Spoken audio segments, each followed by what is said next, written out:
the Chase Thomas Podcast, for people who have nothing but time to kill. I think Ole Miss is the team I would have picked at the end of the season in the SEC. Final thing here, Matt Green. Rate the hire. Dan Mullen at UNLV. Matt Green. This is, I think, one of the ones that just kind of caught me by surprise this offseason. Like, I thought Dan was good on the broadcast with Matt Berry, and I like Dan's analysis, and I obviously thought he got kind of a bad deal at Florida, and we've seen what Florida's been like since he's been gone. He's one of the best offensive coaches in the sport for years, and obviously got Mississippi State to number 1 overall at that time, which was huge.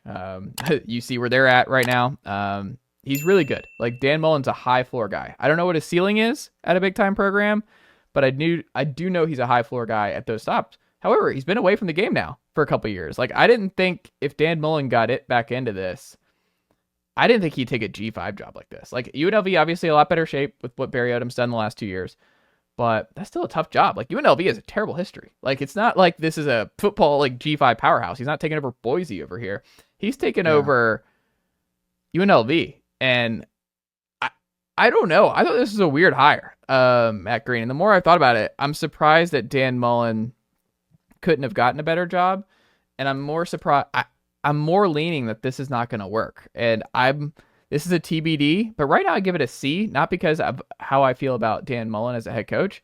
I just think this is a weird fit for Dan after years away. And I think G5 jobs are already hard. And if you look at the guys who are winning at the G5 level, like the John Summeralls, the Willie Fritzes, back when he was also at Tulane, you look just around that sport and like who's winning. Like Spencer Danielson was a longtime assistant now at Boise.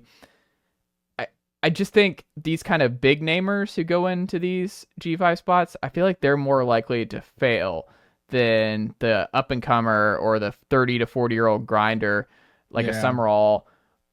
I don't know. I just have a bad feeling it's not going to go well for Mullen like it did for Barry Odom at UNLV. Do you share the same? I am surprised to hear you say. I thought you were going to say A+ UNLV getting your guy Dan Mullen. I love Dan Mullen. Sure. I don't like this fit for him. I think if it was an A&M, if it was an Arkansas or something hiring Dan Mullen, I would say it's a C. But it's like UNLV getting a guy like Dan Mullen, like. I think there was a PR issue for Dan Mullen with how that ended at Florida. I think there was like this guy doesn't like to recruit. There's this narrative that this guy is like against recruiting almost. Like he doesn't value it at all. You know, you heard the story about AJ Brown from Starkville, Mississippi. Like the Mississippi State staff when Mullen was there just kind of assumed he was going to go to Mississippi State and didn't really, put that much effort. And he ends up at Ole Miss and he's one of the best receivers in the NFL right now. Like, I think there's a perception about Mullen and how he wants to recruit. And at the big time level, that's still the lifeblood of the program is recruiting and talent acquisition. So I think at the G5 level, I think there's more. Also, the current landscape, kind of like we're seeing Bill Belichick come to college, right? I think the current landscape might lend itself more to like, we got a GM and like a recruiting guy to figure out and a guy to balance the budget and a payroll guy to figure out what we can pay these players and just give me the talent and I'll figure out how to call plays and win games. And that feels like what more Dan Mullen wants to do. And I think at that level, it's football, it's always going to be about the Jimmies and the Joes and everything, right? But like, I think when you get to that G5 level and there's way fewer just elite talents. And a lot of those teams have the same, close to the same type of level players. I think just having one of the better play callers in the game, like, I think that goes a long way. I think that's fair. I think what you hope is it goes Rich Rod, right? At Jacksonville State, where Rich Rod kind of jumped back in after the Arizona thing where he won more than most people win in Arizona. You saw with Brent Brennan, that did not go well, just transitioning from Jed Fish. But I'm like, I guess that's what you hope, and I think because he's such an elite play caller, an offensive mind, that he should be able to raise the floor. I mean, he had Kyle Trask over Felipe Franks and made it work. He's made it work with all kinds of guys on offense. He doesn't have to have blue chippers across his roster on the offense to make this hum. I just feel like it's a stressful job. Like these G5 jobs, I think the reason that these younger guys tend to do really well there is I just think it's hard, and you have to be really on it. Like, you have to be so good at transfers, knowing who to retain, who not, being okay with a constant amount of turnover, with your roster getting poached if you're a good G5 team every year. I just think it's a different job than it was. I mean, with Scott Frost at UCF, we'll talk about in the offseason where he's back, where it's like when he was at UCF, it was a different world than what he's walking back into. That's why Gus Malzahn's the offensive coordinator at Florida State, not the head coach anymore. It's like, I'll just go back to calling plays here with my old protege, Mike Norvell. I don't know. I just, like, to me, I just look at this job and I'm like, I feel like it would have made more sense to just get Will Stein, the offensive coordinator at Oregon, to keep this buzz humming, or I don't know. It doesn't mean I don't think Will Stein has 1 or 2 good seasons at UNLV, and what is he, the next coach at LSU or something? Yeah, like, exactly. He's taken a step up. Or USC. So maybe you see Dan Mullen, like, he's like, I got like 5, 6, 7 more years in this coaching thing. Like, but do you see this? I wonder, do you think it's like a retirement fund thing for him, or do you think this is he wants to do well for a couple of years and do the Barry Odom thing, get back in the Power 2 and parlay it into a Power 2 job again? Maybe I'm speculating it too much in who the person Dan Mullen is, because I don't know who he is as a person. He just, like you're saying, he was kind of surprising he got back into coaching. He seemed like a guy that just enjoyed his life he was living, like collecting that paycheck from Florida. And he was good on TV. On TV, like he was going skiing on his lake house all the time. Like, he just seemed to enjoy the retirement vibe. So I feel like, I think there's something to this.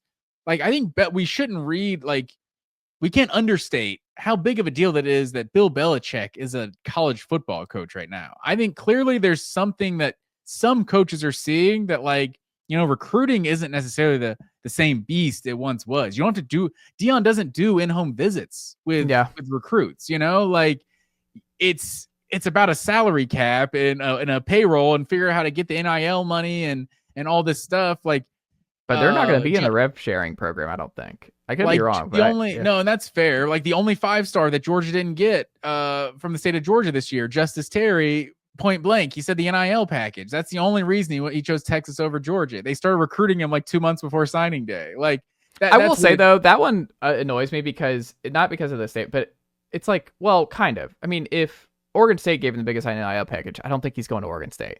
Like, it's kind of like the best. Don't know that, though. We just know Oregon State couldn't offer. We need some context here. He was debating going to one of the 2 best. Like, he was like 2 great NIL packages to the 2 best programs in the SEC. Like, I think it's kind of one of those things where it's like, yeah, I mean, if Washington State threw the bag at Justice Terry, I don't think the kid from Manchester, Georgia, is making the trip over if they were the highest. Of course, but they can't throw that bag. They don't have that kind of money. Right. So we'll never know for sure. But when I hear stuff like that, I'm like, well, kind of. But I mean, it's also just he knows he's gonna be a first round pick if he develops right at either of those 2 spots. You know what I mean? No, that's like, true. He knows he's in good hands at either school. That's true, but just in this recruiting game, like, a lot of these guys are getting recruited as freshmen and sophomores, like 8th grade. So for a school to, a top 10 player in America starts recruiting him like a couple months before signing day and gets him, like, that's NIL was doing a lot of the heavy lifting. Right. And that's not act like Georgia's not paying anyone NIL money or anything like that, but it was the package Texas was offering was more enticing. So I think there's an extent that now, with the NIL being what it is, that's why guys are making the decisions they're going to make. And UNLV, if nothing else, at that G5 level, does seem to be one of the programs kind of like more committed to trying to throw money. Like, they're trying to get into the Pac-12 and kind of rebuild that conference or whatever it is, or speculation they're going to go to that conference. So Vegas is kind of like getting bigger and bigger in the sports game. So I don't know. I think it's definitely an intriguing spot. And like you said, I think, a Rich Rod at Jacksonville State or something. I feel like there's some precedent in some of these guys that have been one of the best in the business at one point, at least one of the best offensive coordinators, going down to and having success at a lower level. Here's what I'm hoping. I hope he does well. Big Dan Mullen guy here. I want him to do well, and then parlay it to the Washington job when Jed Fish ultimately jumps to that next job in the next 2 years. No, I want to see him. I want to see him end up at like Florida State or something like that. That would be sexy. Interesting. I don't know if he'd go back to Florida. I don't know. That'd be interesting. Maybe he wants to go back to the SEC, but maybe Kentucky. That would suck. I wouldn't want to deal with Dan Mullen at Kentucky for 5 years at Tennessee. I don't want to deal with that. Yeah, Kentucky. That's the kind of place Dan Mullen can have some success. He could thrive at Kentucky, but I don't know if he'd do it. Well, that's all I've got here, Matt Green. Anything you want to throw out here? Nicely done, nephew. The Chase Thomas podcast. Hell yeah.